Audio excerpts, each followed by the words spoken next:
Hello friends, welcome back to our channel. అందరూ ఎలా ఉన్నారు? ఇవాళ మన స్టోరీ వచ్చేసి అత్తగారి మాట కోడలికి పాఠం.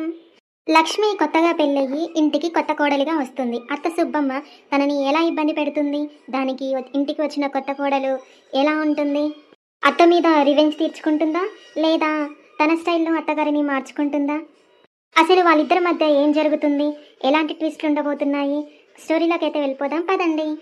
ఇదిగో చూడు, ఇది నా ఇల్లు, ఇక్కడ నా మాటే ఫైనల్, నేను చెప్పిందే వినాలి. అలాగే అత్తగారు, మీరు చెప్పినట్టే చేస్తాను.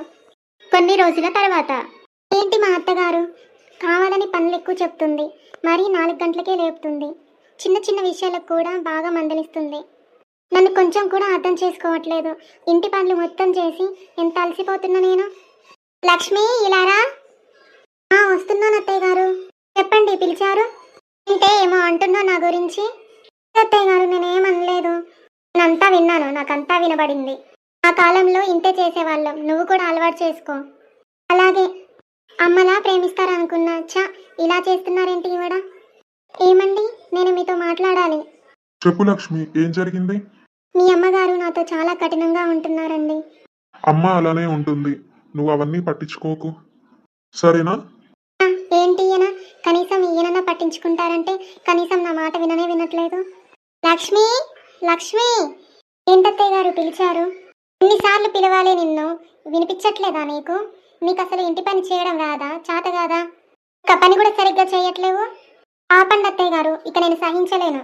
అత్తగారు, గౌరవం అంటే భయం కాదు, మీరు చెప్పేది నేను వింటాను, కానీ అవమానిస్తే భరించలేను. ఫ్రెండ్స్, చూశారు కదా, ఆ రోజు నుంచి లక్ష్మి తన పని తన సైలెంట్గా చేసుకుంటుంది. అనవసరమైన తన అత్త మాటలకు సమాధానం ఇవ్వదు. ఇదేంటి ఇంతలా మారిపోయింది అని అత్తగారు షాక్ అవుతుంది. రోజు అత్తగారికి ఆరోగ్యం బాగుండదు, లక్ష్మియే జాగ్రత్తగా చూసుకుంటుంది. అత్తగారు, ఇప్పుడు ఆరోగ్యం ఎలా ఉంది? మంచినీళ్ళు తీసుకోండి, టైంకి తినాలి, టైంకి తిని జాగ్రత్తగా ఉంటేనే మీకు త్వరగా నయమవుతుంది. లక్ష్మి, నన్ను క్షమించమ్మా, నిన్ను తప్పుగా అర్థం చేసుకున్నాను.